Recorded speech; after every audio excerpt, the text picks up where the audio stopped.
Good morning, Fort McMurray, Wood Buffalo, and the rest of the world.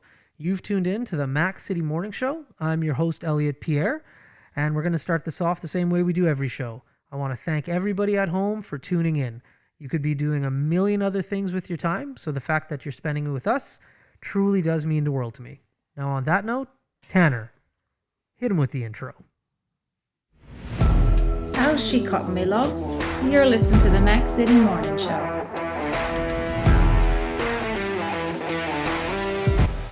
All right, now we got a banger of a guest today. This gentleman has been in the community for years. He sits on council. We're not giving away the street we live on, but he lives across the street from me. I've known this gentleman for a long time, but we've never had a proper conversation, so I'm excited to have one today with him. As you all know, I don't introduce my guests. I let them do that themselves. So on that note, sir, can you please introduce yourself and tell the people at home who you are and what you're about? Well, good morning, and good morning to your ever-growing listeners. It's a pleasure to be here. I didn't know where I was driving today, and then it kind of brought me back to 1985, where I lived, just up the road in Hangingstone, and to just feel the struggles of yourself and many other people in this rebuild. That's where I'm at today in the rebuild. And you're right. I've been here about 4 decades. And when I first came here, I worked for the small business community, the Norms, the Margies, the Wendells, the Roberts, the Peter and Veers. Those guys made sure that I had 40 or 50 hours a week. And then when I got on my feet, Peter and Vera Knelson that owned the All Sands Hotel. I don't know what it was, but they took a bit of shining to me. And that was right after Mrs. Judy Dix gave me my first leg up in life. Starting in the hospitality industry. Nice. And Mr. Will from the Will Inns and stuff. And that's how I come to get into, I would say myself and Eddie King being the two best disc jockeys in Fort McMurray at the All Sands Hotel. And when I say the two best ones, little Eddie was probably the best painter, the best body man in town. And he used to come play the music. I get paid and he played the music. And I just do my social thing for the All Sands Hotel. So that's a bit about myself. Very humble beginnings. I started as a janitor at Suncor for Greenlight Janitorial Services. Worked for, I think it was 32, 33 nights when I first came here because I never had no place to live. And that's where, my cousin Sean was here. The Skinners put me up down in Graving Terrace. Like I say, roll ahead. And, very thankful for all my people. And I think to me, like you say, we might be neighbors. I don't talk to you that often, but I know that you too grew up here as your wife. Yep. And one of the biggest feats of my life, one of the biggest pleasures outside of being married and raising 3 kids here in the community was the fact of my service on the Catholic School Board, where your wife was being instrumental every year with Santa's Anonymous, making sure that the less fortunate were looked after. And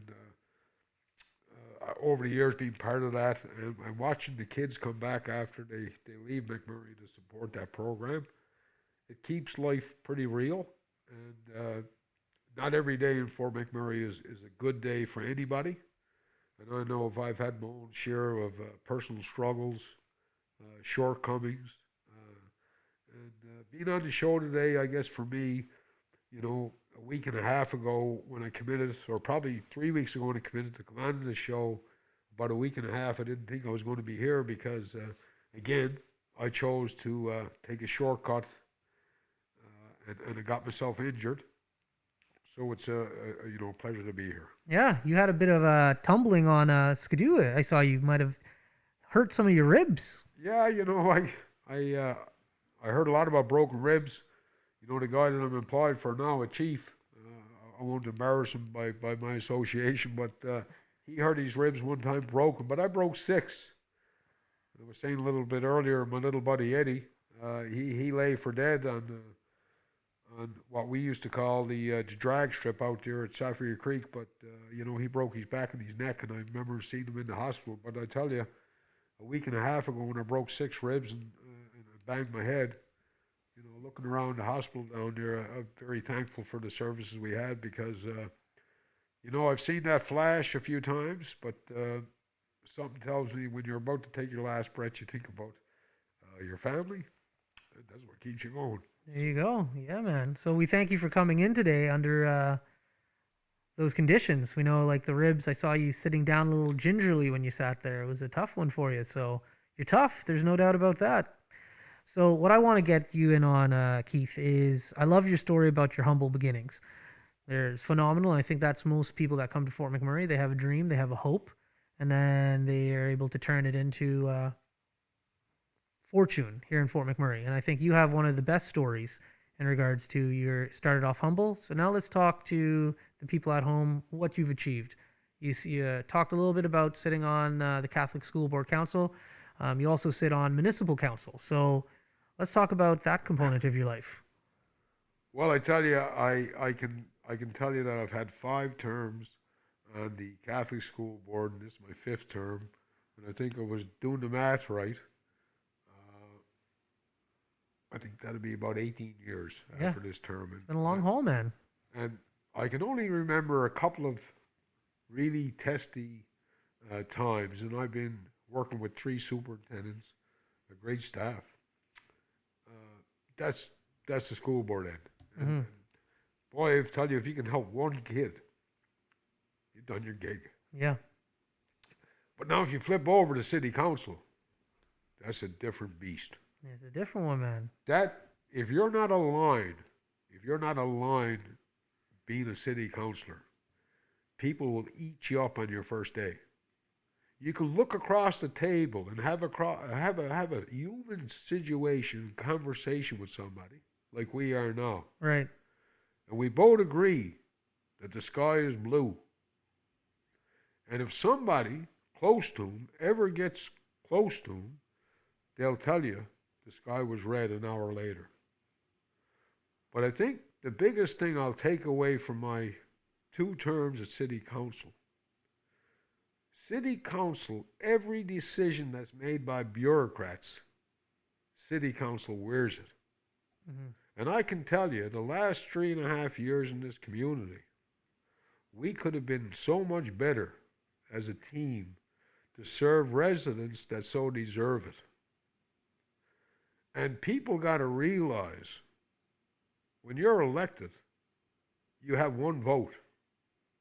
That's it. No matter if you're a mayor or a councillor from downtown Fort McMurray or uptown in Gregoire or uptown in Timberlea. But when you get in that seat, you have to realize every man, woman, and child, no matter what color, no matter what race, no matter where we're from, we need to represent the region. We've allowed ourselves to become the doormat of just about every level of government, every member of a need that needs to come for some kind of funding, and we just sit back and watch it all happen. How many communities in Canada could build a dike that they know they're going to move? How many communities can say, we're going to spend $35 million to build a snow dump when I have elders, seniors, and kids with no place to live? Them decisions are made for us. But it's time that the elected officials be heard. And I can tell you that this hasn't been a joyride. You know, I've learned so much on city council about the ugly side of life. It's a tough gig. There's no doubt about that. I don't pity myself for taking it on. Yeah. Because at the end of the day, boy, I've learned a lot. Right. You know, and I've served with some great people.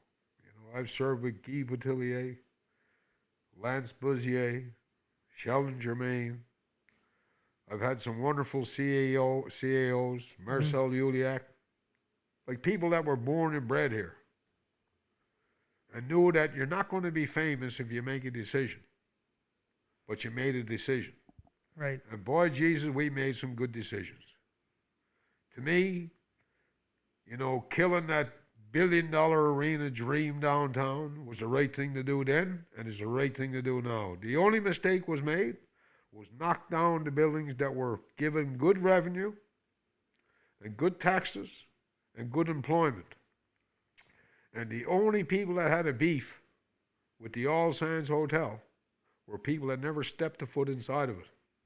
Because we all roll ahead, 30 years, we all talk about the arts.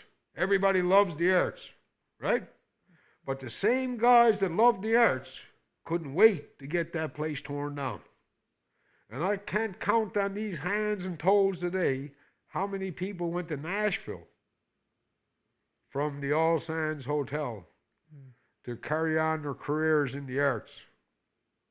And now we have a parking lot down there. We're talking about building a park. Right. God bless us. Right. So if you want to talk about city politics, I don't know if it's a good day because I've had a lot of time to think about what we've achieved as a council. Right. In the last 3.5 years. Yeah. And what our community's been through, whether it be the fire, the floods, we still managed to piss away a few million here and there. Mm-hmm. We had an opportunity, where I sit here today, and that's why I get balled up a bit. We had the vision, I guess, back then to say that our city could manage the day-to-day operations. But a rebuild after the most deadliest natural disaster in the history would take a special crew and a dedicated crew. Mm-hmm. And I heard lots of elected officials talk about the first few days into the fire, they're going to do this and do that. And even the other levels of government.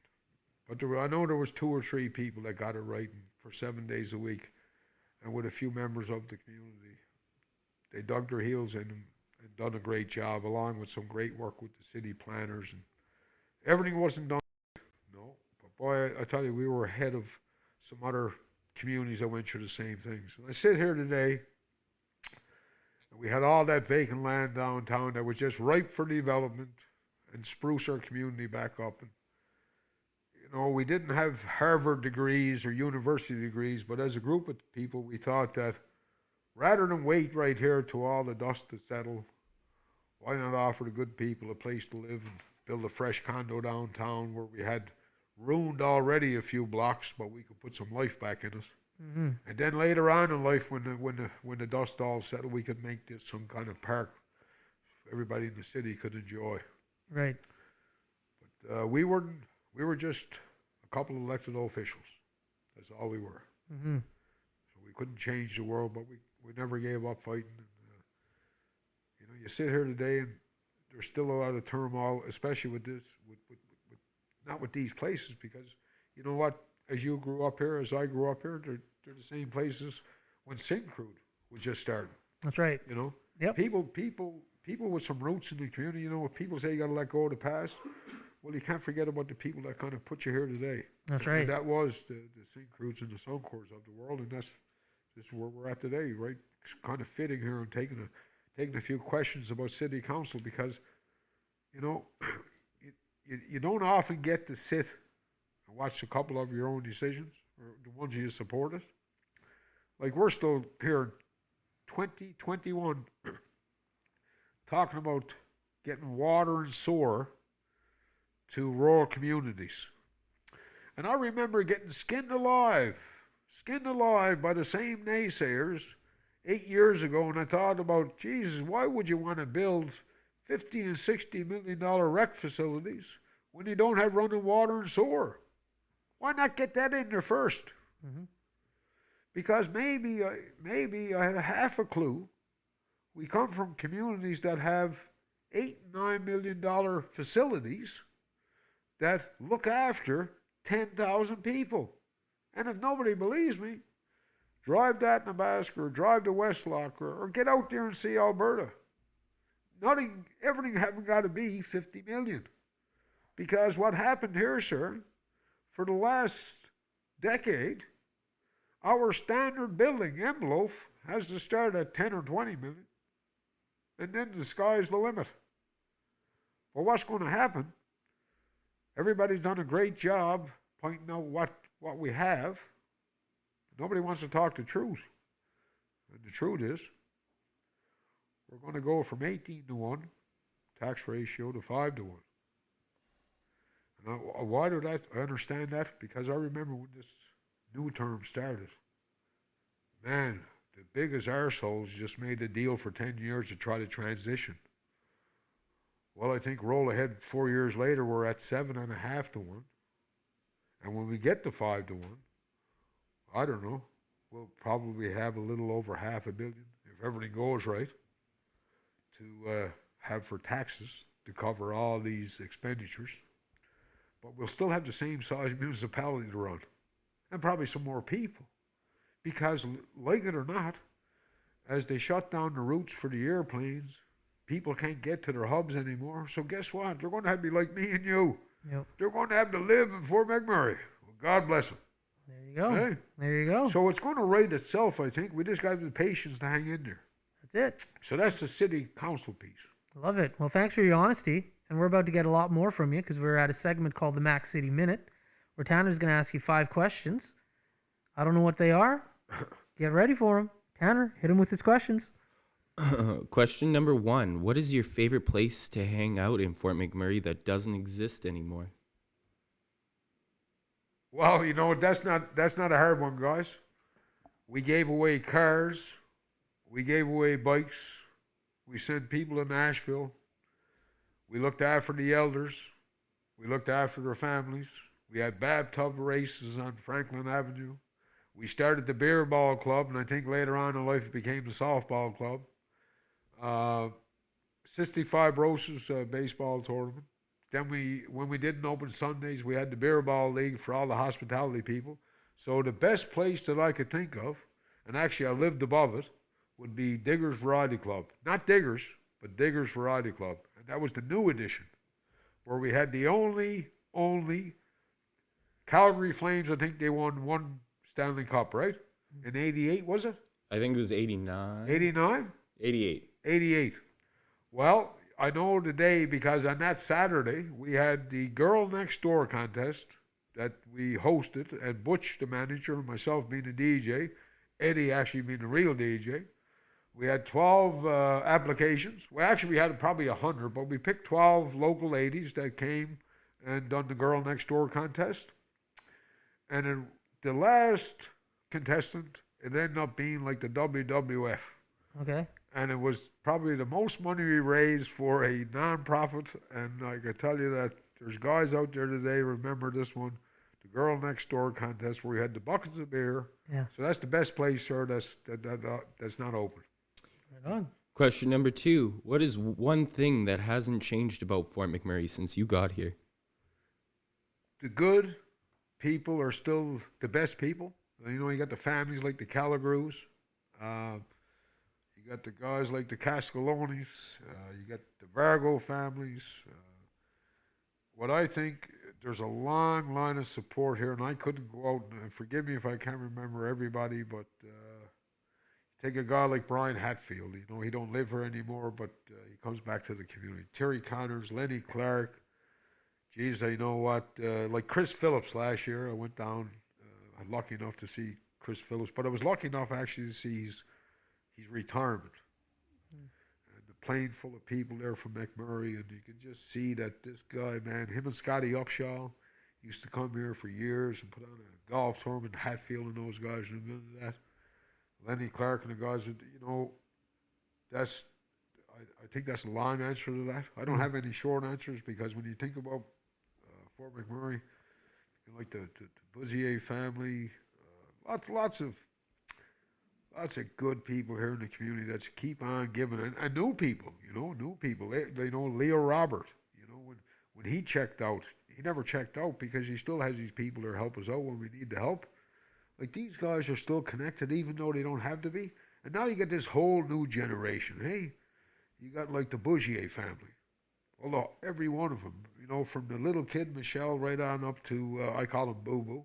That's the skipper, Nicole, and the Antoines, Lloyd and Mel. And you have a whole new generation. You know, you got Marty and Denny. And geez, we're lucky to have so many people here that leave a legacy. A little guy like me, myself and the bride, we might be able to show you a couple of hundred deer or something like that. But I mean, these guys come in a big way and make sure that when the people step out, they step in, and that's what I like about Fort McMurray. There you go. Question number 3 for you. What is one thing you think people overlook about Fort McMurray? Well, that's easy for me, very easy. What people overlook about Fort McMurray is this. I hate the fact, I'm going to tie the city right back into this. I hate the fact that we have to go out and hire people to come in, to hire their own people from the outside to tell us what a great backyard, what a great place we got to go fishing. When we have so much here that we could be producing ourselves. That's what that actually bothers me, and how we treat people. I worked at an organization that has it has an issue, and then what people miss about here, we have the oldest Dene Nation, for example. We have elders here that could teach us so much about so many things. And if we want to draw on an experience, we just got to look to the mistakes we made.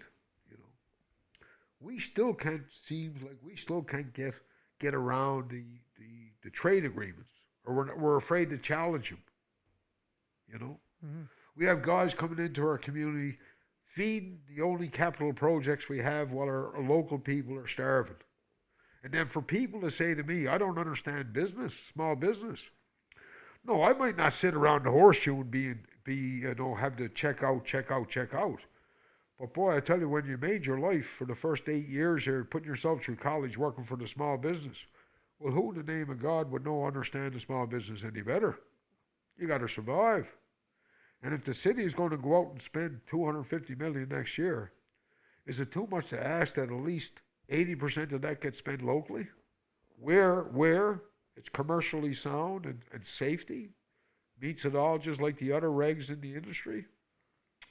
And what's missing here, the city and the industry need to pool together. The industry's at the table, but we got to get the egos out of the way and start drawing on the resources that we have within. Because if we have a good engineer up north that has free time, we could lend their experience, you wouldn't have to be moving these dikes around there at 10 million a crack all the time. I mean, when I get people telling me we can't build a dike in the wintertime, I get stomach sick. There you go. There's your answer. All right. Question number 4. What has working in the oil industry affected your 2 terms on council? Go back again, sir. I'm sorry. How has working in the oil industry affected your 2 terms on council? Well, I tell you what. You know what I really like.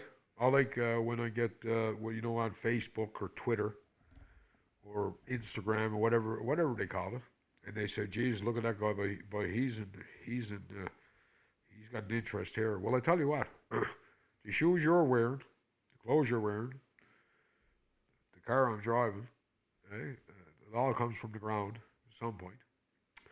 I've been in a conflict ever since I was born because I use oil. I use oil to keep my family heated. I suppose my parents did, with wood, a mix of wood when we could, mix of coal when you didn't want to catch the chimney on fire. So my 2 terms on council have been affected by industry tremendously. There you go. And they're going to be affected more when I'm not on it. Because, guys, the industry used to give us $1.5 billion a year. And we had people here from out of town that created their own legacies, like the city center, and all this stuff, and they couldn't get the cash down the pipe quick enough. Well, now we still have some reserves left. We got our debt paid off, but it's not hard to do when you got all that cash coming in. Well, what's going to be a challenge is, my son is 21 today. He was 21 years of his life. Made one of those millennium babies. So happy birthday there, young man. And he's going to come back here, I suppose, and be a teacher. Right away, almost not right away, but maybe a year from now. But I enjoy This is going to kill some people when I say this. I enjoy my house today next to yours or close to yours. Mm-hmm. I look at my tax bill and I go, man, woo! She's $1,200 for the municipal. She's $2,300 for the school tax. But altogether now it's, I think last year I got to correct myself. I think last year was 13 and 12. I think it was my tax were $2,500. Now if you took that tax bill and went to St. Albert, well, the Klemke family, that's who I worked for most of my life. You know, if I showed them that bill, they think I fudged numbers on the way down like a load count. Mm-hmm. So we pay not a whole lot, okay? That's because we got this big chunk of money at 18 to 1, but she's coming down. It's just like a plane. And her wheels are just about to hit the runway. All I can hope is this, is what I leave behind for my son and that generation, is that they don't have to go back to where we were in the late 80s and the early 90s, where they were $4,000 and $5,000. Because when your taxes start to cost you $1,200 or $1,300 a month, then you're not going to attract a whole lot of people here. That's right. And That's right. your final question, what has been your favorite moment working with the community of Fort McMurray? Well, you know, here's a plug for your wife. And I'm going to try to get this out. Everybody gets welled up when they talk about this organization.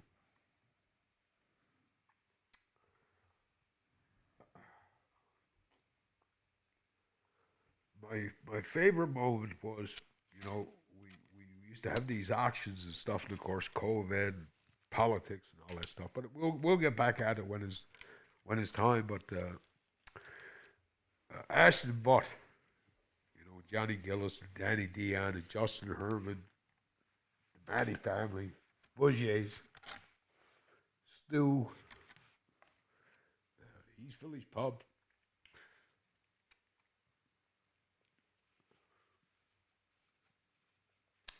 We started this live auction, and my brother makes me a chair. So I tried to replicate it, but he's the carpenter. So we paint her up in the master colors, put a set of golf clubs on, it becomes a master chair. We take it over to East Village along with a bunch of stuff. It wasn't a car or boat, it was a chair. And Ashton Butch, you know, he got a few bucks. He's good to the community. He buys a chair at the auction. And it was always good to help Sands Anonymous. And I said to him, I said, how was that chair? He said, you know, it was great. I took it down to White Sands Beach in Lac La Biche. I tied it on the back of my boat.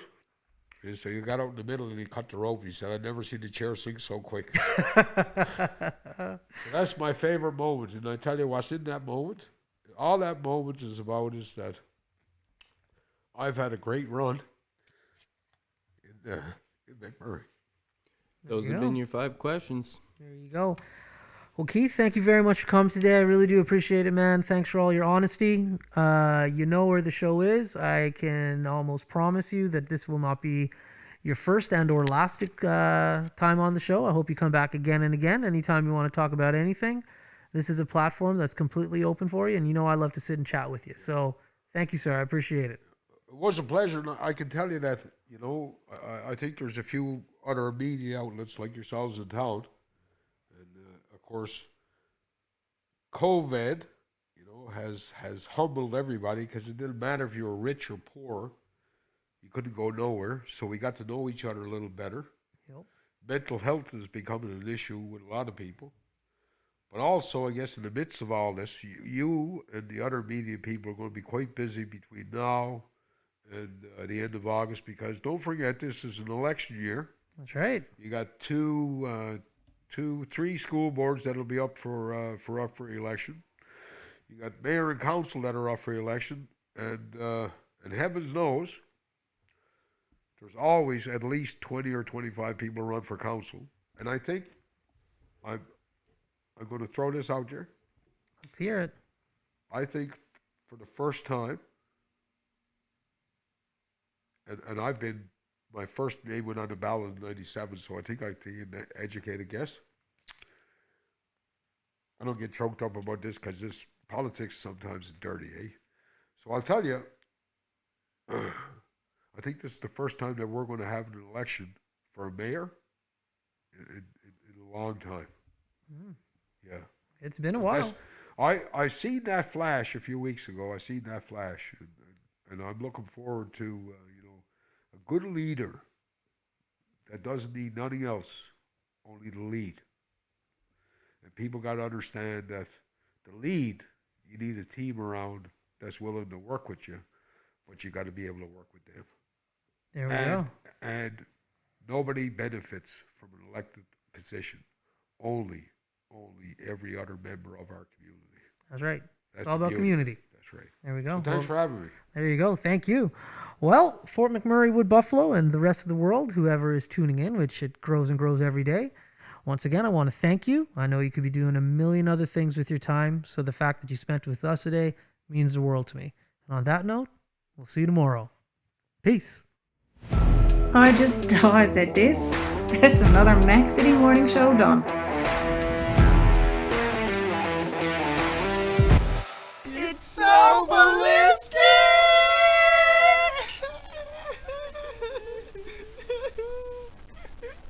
Talk about quenching your ugly thirst.